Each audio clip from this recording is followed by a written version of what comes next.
Bom dia, e queria agradecer aos organizadores por esse amável convite para que nós pudéssemos comparecer e tentar colaborar aqui hoje com vocês. É um pouco difícil para mim falar depois de dois ícones, um ícone da sustentabilidade e um ícone da estética e da movelaria. Mas eu vou me ater ao lado técnico, ou quem sabe, mais ainda, tecnológico, do uso da madeira, de maneira que aí eu estou mais seguro onde eu estou pisando.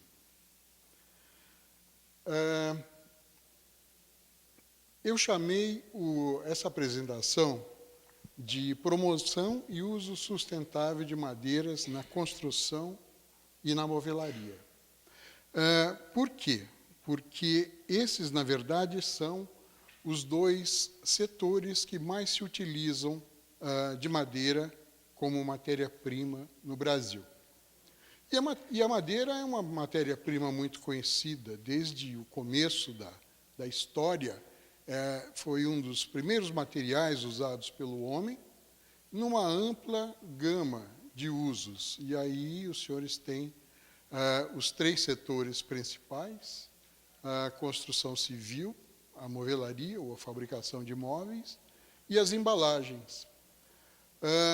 O mais importante, certamente, é a construção civil, porque aí nós encontramos a madeira sendo usada não somente nas estruturas, mas, recentemente, em pisos, em recobrimentos e até mesmo como sendo usado agora como a matéria-prima principal.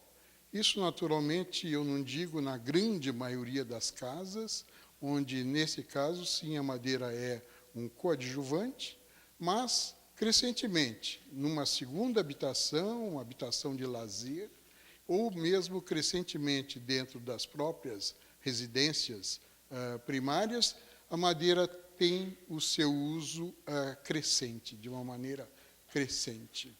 Mas, principalmente, na construção civil. Na movelaria, a madeira é um material tradicional. Os primeiros móveis sempre foram de madeira e, mais recentemente, tem tido essa contribuição de outros materiais, e aí nós vemos uma crescente utilização também. Em qualquer setor que se utilize de madeira, naturalmente, algumas características principais são muito importantes.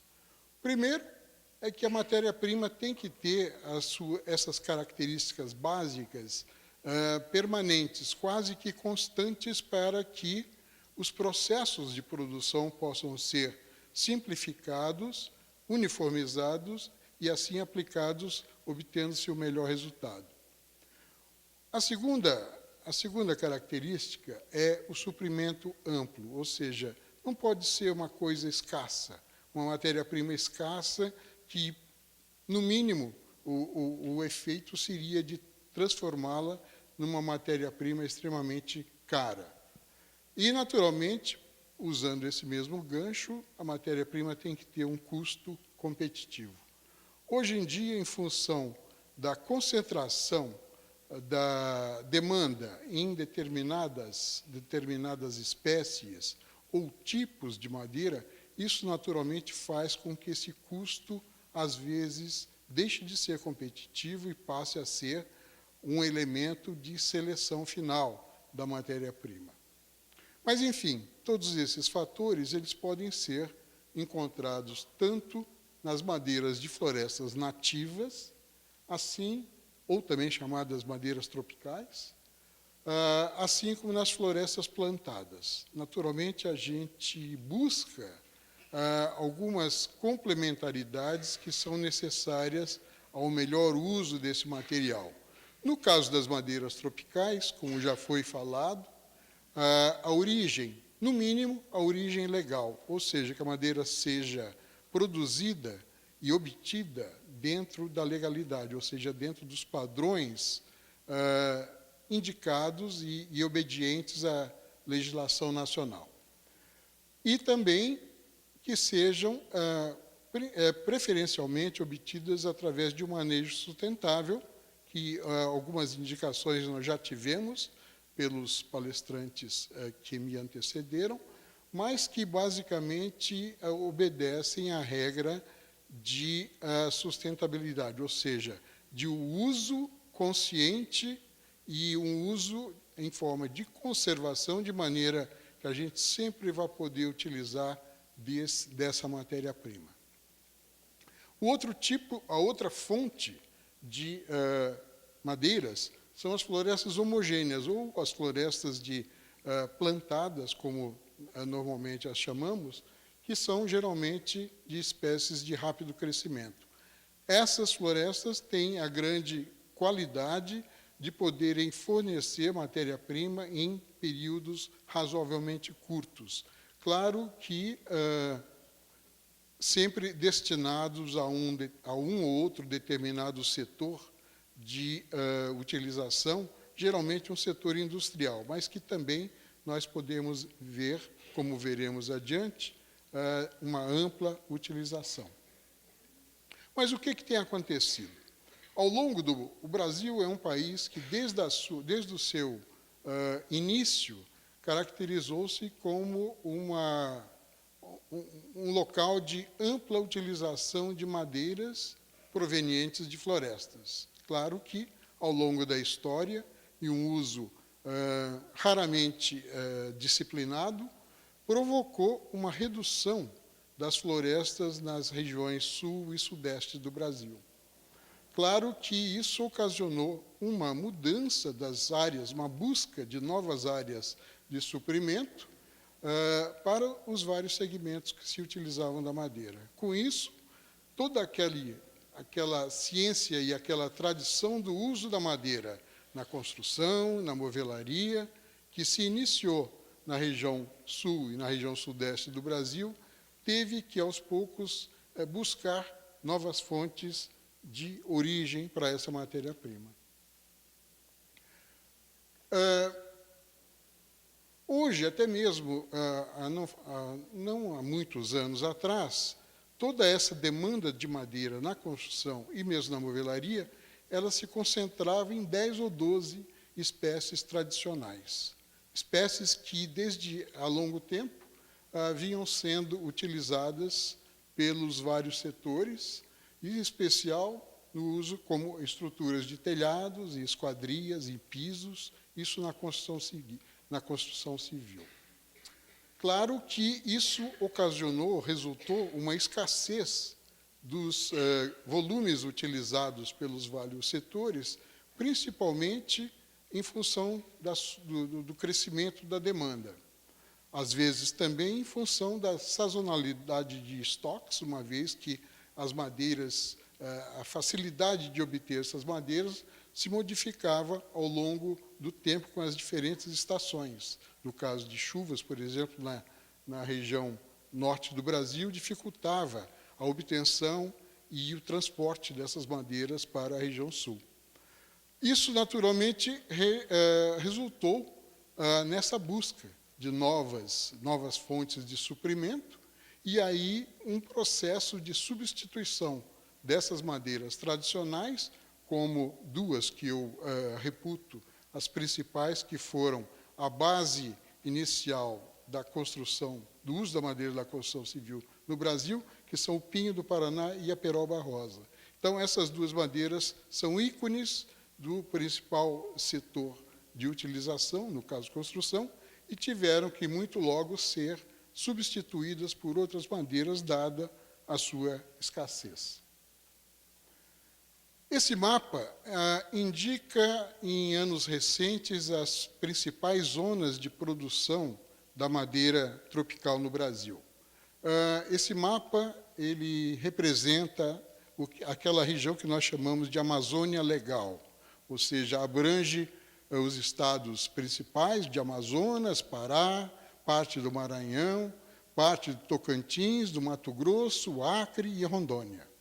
Então, é nessa região que se distribui, principalmente, a floresta amazônica e as zonas e as regiões de maior concentração dos polos madeireiros, ou seja, as concentrações das empresas que extraem a madeira da floresta, processam-nas em suas instalações industriais e, finalmente, as remetem para os mercados consumidores, o principal dos quais é esta região sudeste e o estado de São Paulo.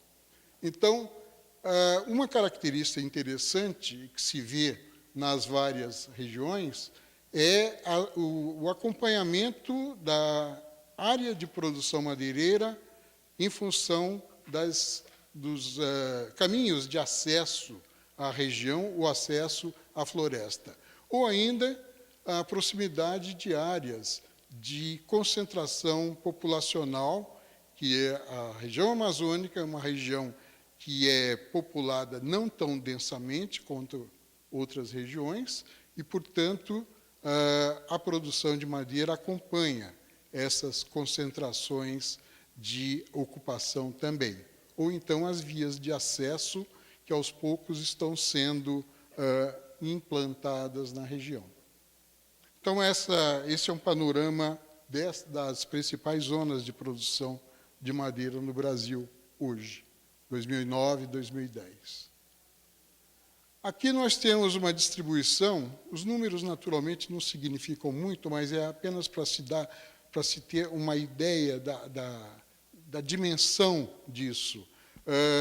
Nós temos aí um número de empresas que, nos vários estados da região amazônica, totalizam aí mais de 2.000 empresas funcionando, com um consumo de toras, que já havia sido mencionado pela ETEL, de mais de 14 milhões de metros cúbicos, gerando uma produção, e aí nós começamos a ver as características de desperdício, de apenas 5,8 milhões de metros cúbicos de madeira processada. Ou seja, a diferença entre 14 milhões e 6 milhões refere-se a resíduos de madeira que depois terão que ser utilizados ou para os quais busca-se a melhor utilização hoje.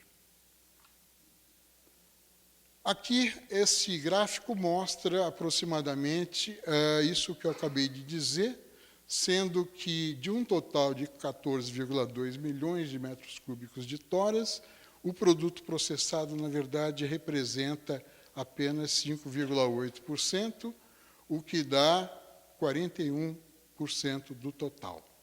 Todo o resto, os 59% restantes, referem-se à madeira que não é processada, ou melhor, que não é utilizada industrialmente, mas sim terá que ser utilizada de maneiras alternativas, geralmente para geração de energia, ou seja, sendo usados para combustão ou para transformação em carvão vegetal.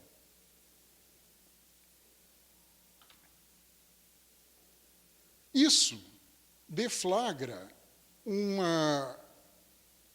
crescimento naquele processo que nós chamamos de desmatamento. Ou seja, o desmatamento ele é não só a supressão da floresta em uma determinada área, mas também a mudança de uso do solo.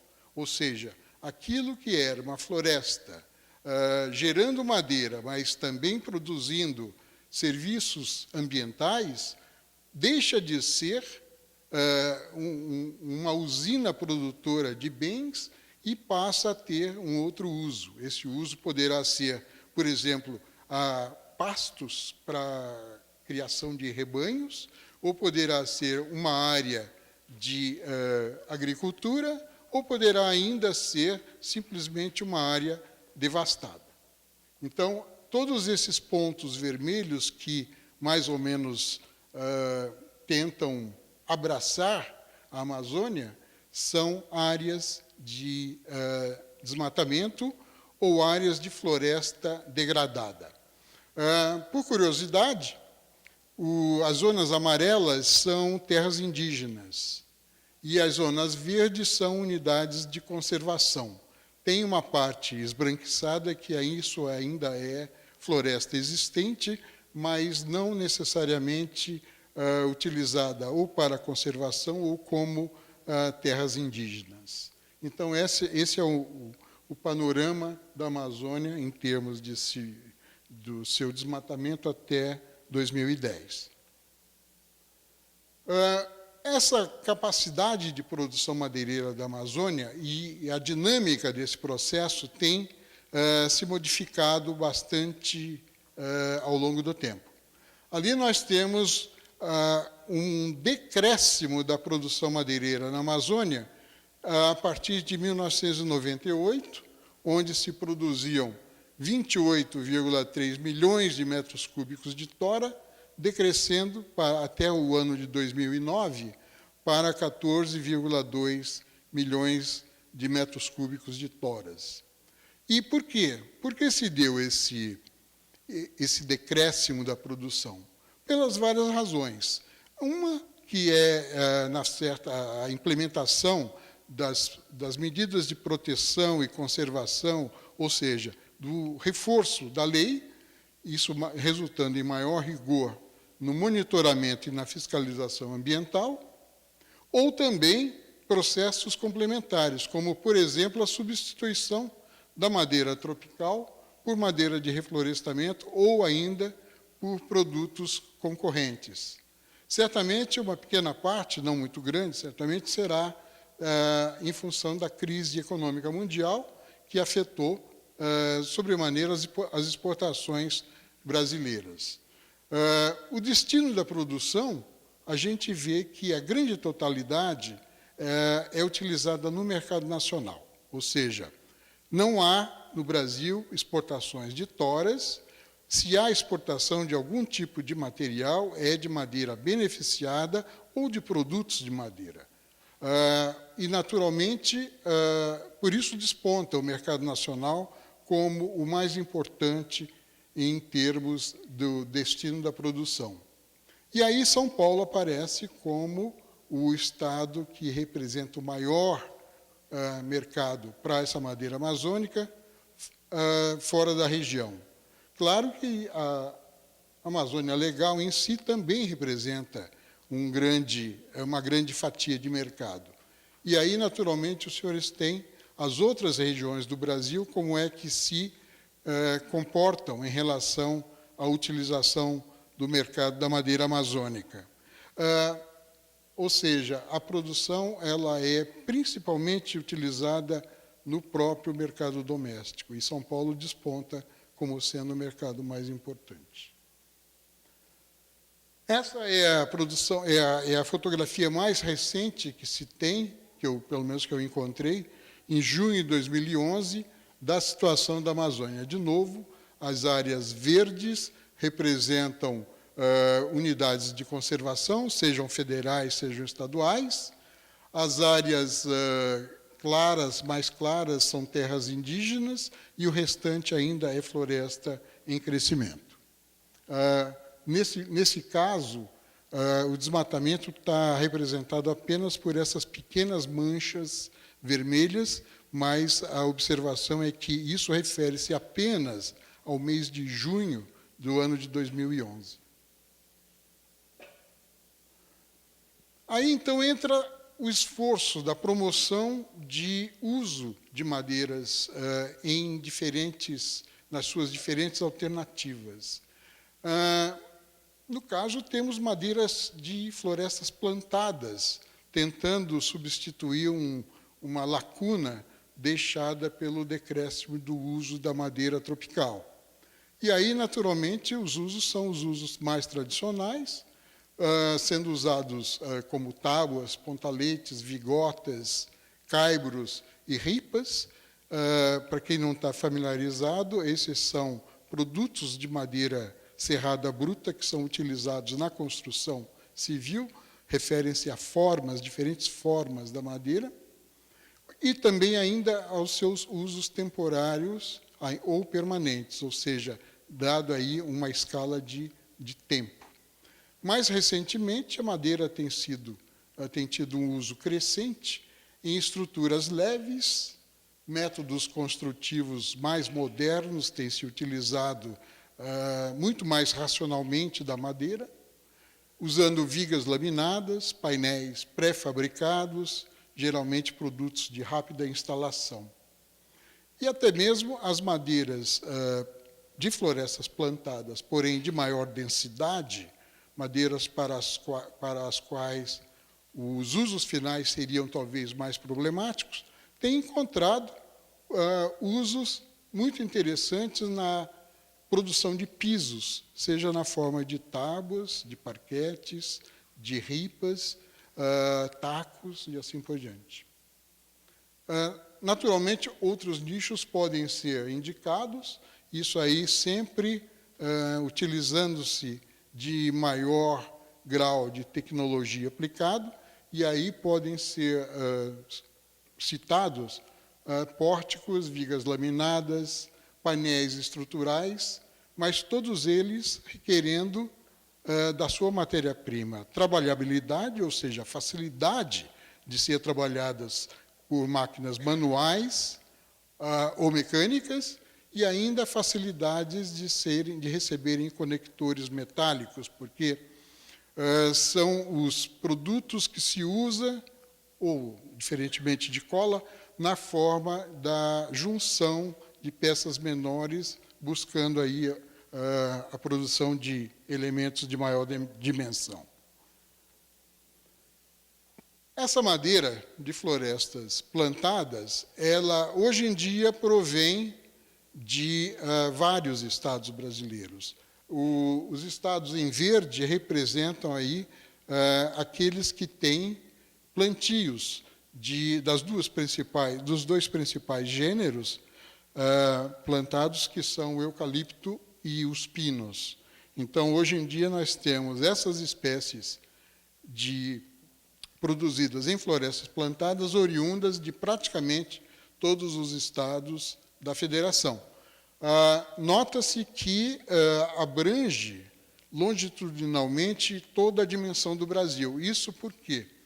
Porque nós temos a sorte de poder contar com diferentes espécies desses gêneros, pinos ou eucalipto, que podem se adaptar às várias condições climáticas existentes no país. E essa promoção de espécies de madeira de florestas plantadas, elas têm um uso interessante, passa a ter um uso interessante, como, por exemplo, na construção civil. Essa construção que vocês veem aí faz parte de um conjunto de 3 edifícios construídos integralmente com madeira de reflorestamento.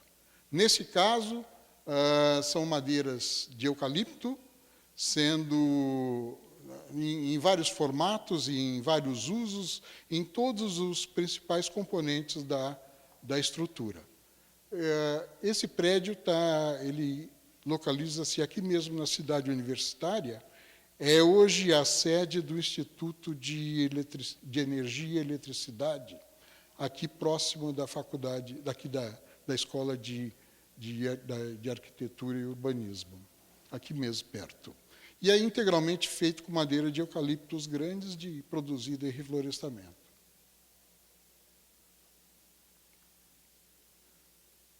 Claro que toda essa escassez, dificuldade, ou até mesmo resistência de mercado no uso de madeiras traz uma tendência de substituição. E isso nós verificamos hoje no setor que produz madeira e que insere madeira no mercado. Então, nós temos hoje tendências de substituição de forros de madeira, por exemplo, por PVC, das esquadrias de madeira por esquadrias de alumínio, pisos de madeira por pisos plásticos ou de pisos reconstituídos até, formas de madeira por formas de metal, decks por plásticos reciclados e até mesmo os compensados que eram utilizados para a fabricação de móveis, sendo substituídos por placas MDF, painéis MDF, utilizados também na movelaria. Então, isso é uma ligeira amostra daquilo da tendência que se instalou em função da escassez que o mercado muitas vezes encontra em buscar, ou da dificuldade de buscar essa matéria-prima tradicional que é madeira. Mas, naturalmente, todos esses casos têm o seu sucedâneo e podem ser revertidos em função das qualidades da madeira como matéria-prima. Por isso que nós buscamos, então, espécies alternativas. Se as madeiras tradicionais são escassas, então buscam-se outras espécies que estejam disponíveis.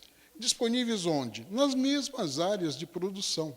Ou seja, dada aquela tendência do uso de 10 ou 12 madeiras tradicionais, uma determinada área de floresta nativa tem uma capacidade de produção muito maior do que isso, mas muitas vezes o mercado se retrai no uso dessas madeiras, por isso a necessidade da inserção e da busca de espécies alternativas para essas madeiras tradicionais. Ou seja, experimenta-se uma espécie para um determinado uso, caso isso não dê certo, experimenta-se uma outra espécie e assim sucessivamente.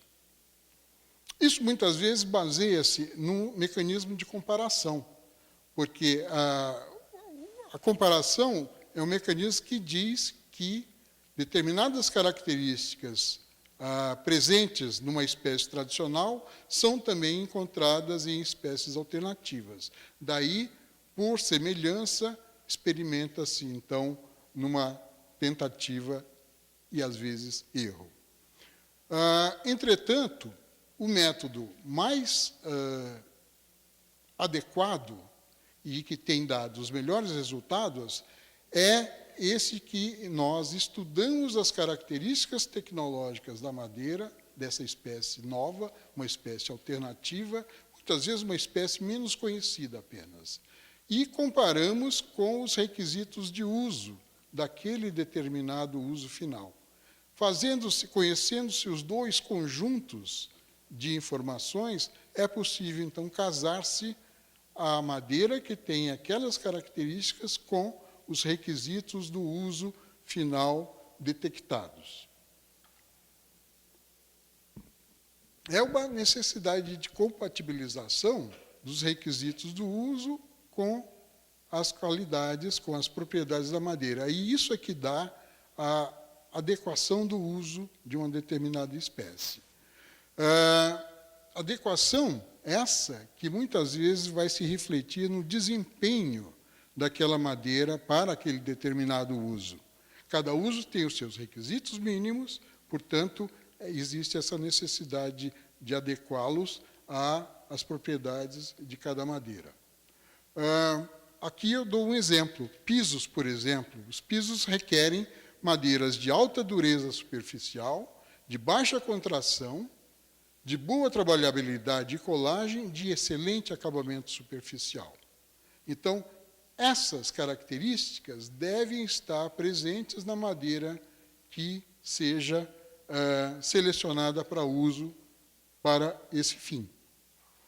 Aqui, por exemplo, esse é um exemplo de madeira sendo utilizada adequadamente para esse fim, ou seja, um deck, no caso é um deck de piscina, a madeira, nesse caso, foi um IP, mas poderia ser o seu sucedâneo comparativamente tão bom quanto, como o cumaru, por exemplo. São duas espécies amazônicas.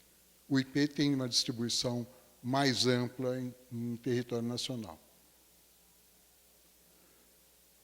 Então, o que nós precisamos? Quais são os requisitos básicos? Primeiro, informação e orientação técnica.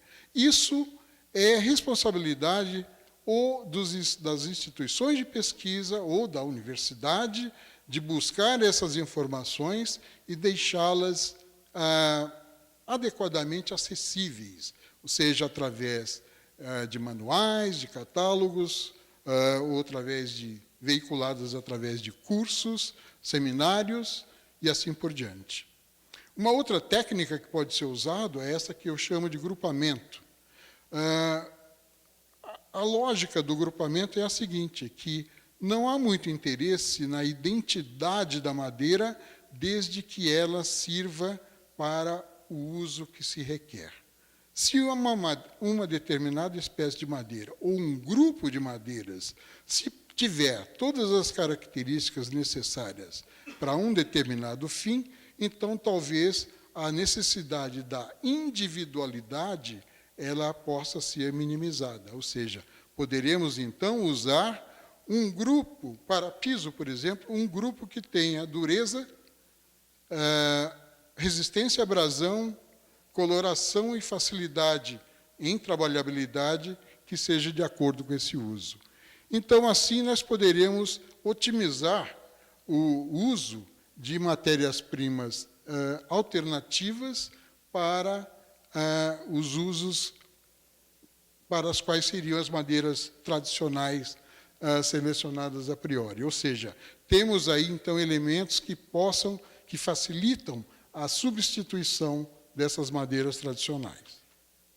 Aqui nós temos um exemplo de como se utiliza aí, no caso, tecnologia para determinar que uma certa espécie de madeira possa realmente ser adequada a um uso que se pretende. Nesse caso, a ideia era produzir uma cama que tivesse um aspecto atraente, mas que também pudesse contribuir com certos níveis de resistência. E aí nós temos, então, nas fotografias em preto e branco, uma sequência de ensaios aos quais foi submetido o móvel, garantindo, assim, a sua resistência.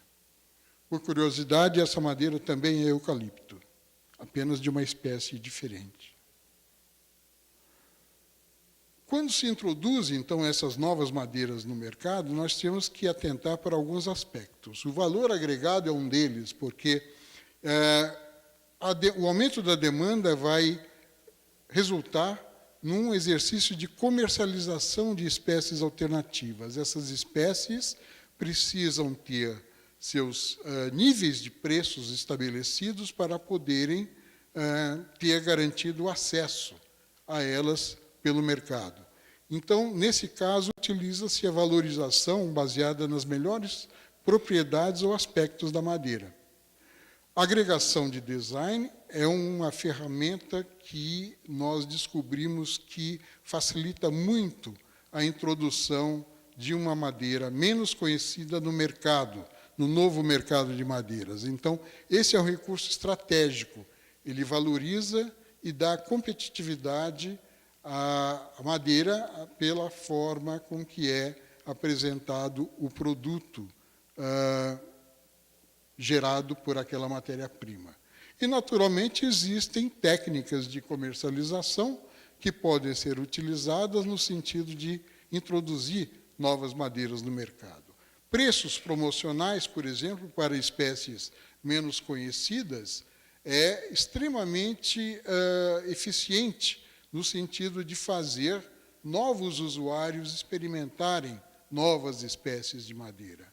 Então, existem várias outras técnicas, lotes experimentais, facilitados às pessoas que vão se utilizar daquela madeira, servem como um incentivo à utilização de uma nova espécie, por exemplo. Exemplos, isso aqui é produto de trabalho de alunos de um curso de Belas Artes, onde diferentes madeiras foram utilizadas aí em diferentes objetos, com as mais variadas técnicas, mas gerando objetos aí, de aspecto agradável e de alta funcionalidade também. Na produção moveleira de maior volume, que nós chamamos móveis seriados, por exemplo, que são aqueles móveis produzidos em linhas de produção em indústrias, em grandes números, a produção depende de alta velocidade. E alta velocidade de processo depende da uniformidade das qualidades da matéria-prima. Ou seja, a matéria-prima tem que ter uniformidade para que não possa gerar necessidades de ajustes do processo de produção com alguma frequência. Requer competitividade, ou seja, competitividade porque ela pode apresentar a mesma densidade, a mesma coloração, o nível de trabalhabilidade em um grande número, um grande volume de matéria-prima.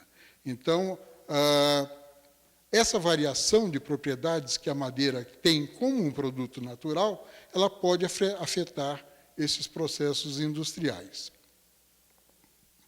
Outros requisitos, eu já havia mencionado, são o suprimento constante e preços competitivos.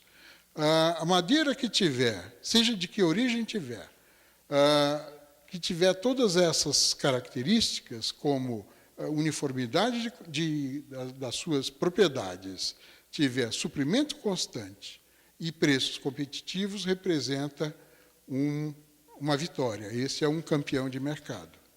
Essas características, dependendo da maneira com que o processo é administrado, elas são encontradas tanto em madeiras de reflorestamento quanto em madeiras nativas. E, certamente, a agregação do design entra como uma ferramenta adicional. Aí nós temos mais alguns exemplos de produtos onde foram agregados qualidade, design e suprimento de matéria-prima alternativa, ou seja, madeiras alternativas. Nesse caso, eucalipto grandes. De uma certa forma, essa seleção de madeiras alternativas, ela segue um processo que já encontra conhecimento no mercado. Ou seja, esse processo já é utilizado pelos precursores, pelos pioneiros que trazem espécies alternativas, madeiras alternativas para o mercado, numa forma de aliviar um pouco a pressão sobre as madeiras tradicionais e, portanto, sobre a necessidade de exploração de novas áreas florestais. A ideia da introdução de espécies alternativas é justamente essa, de reduzir a pressão sobre florestas nativas. A forma de adequar o uso é aquela que eu já mencionei também, de uniformizar os requisitos de cada uso final. Nós desenvolvemos um sistema de classificação de usos finais dentro da grande área da construção civil, de acordo com os seus requisitos principais. Por exemplo, nós temos lá construção civil pesada. Ela é um segmento de uso que requer madeiras de alta densidade, alta resistência, alta durabilidade natural e boas condições de trabalhabilidade para poderem produzir elementos como estacas, cruzetas, escoras, pontaletes usados na construção civil pesada, externa ou interna, enquanto que na construção civil leve, seja, por exemplo, esquadrias, requerem outras características, como facilidade de trabalho, como baixa contração ou expansão da madeira, facilidades de colagem, de aceitarem elementos metálicos de conexão, que são características necessárias ao processo de produção de esquadrias, por exemplo. E cada um dos outros, seja madeiras decorativas, estruturais ou assoalhos, requerem, então, suas características específicas. Aqui, o que eu trago para vocês é um exemplo de uma maneira que nós encontramos para conter e divulgar esses dados sobre madeiras alternativas usadas na construção civil. Esse é um catálogo sobre o uso sustentável de madeira na construção civil, já está na sua segunda edição, em 2009, estamos indo para a terceira edição, que tem uma distribuição ampla pelo Brasil, em alguns casos no exterior também. Essa obra traz uma listagem de madeiras selecionadas para uso em construção civil, em função daquelas características que eu mencionei anteriormente. E esses dois links que vão estar registrados aí no trabalho que vocês receberão, esses dois links trazem, o primeiro deles faz o download desse manual que eu me referi logo anteriormente, e esse segundo dá acesso ao banco de dados sobre madeiras brasileiras, desenvolvido pelo IPT, onde os senhores poderão encontrar informações, imagens, informação de todo tipo sobre 80 espécies de madeiras tropicais. Eu não sei se é possível entrar nisso aqui agora, mas, se nós pudermos, eu mostro um exemplo. Nós estamos ligados à internet? Então,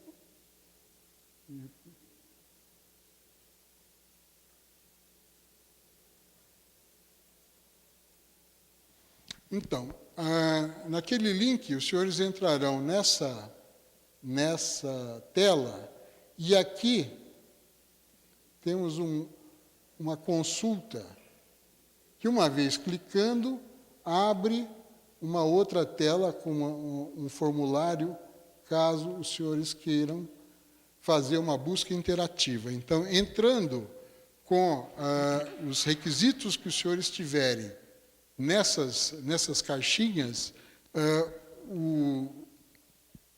o banco de dados vai buscar as espécies que os senhores querem. Só para ter uma ideia, eu vou fazer uma busca geral aqui. E aqui nós teremos a lista das espécies disponíveis.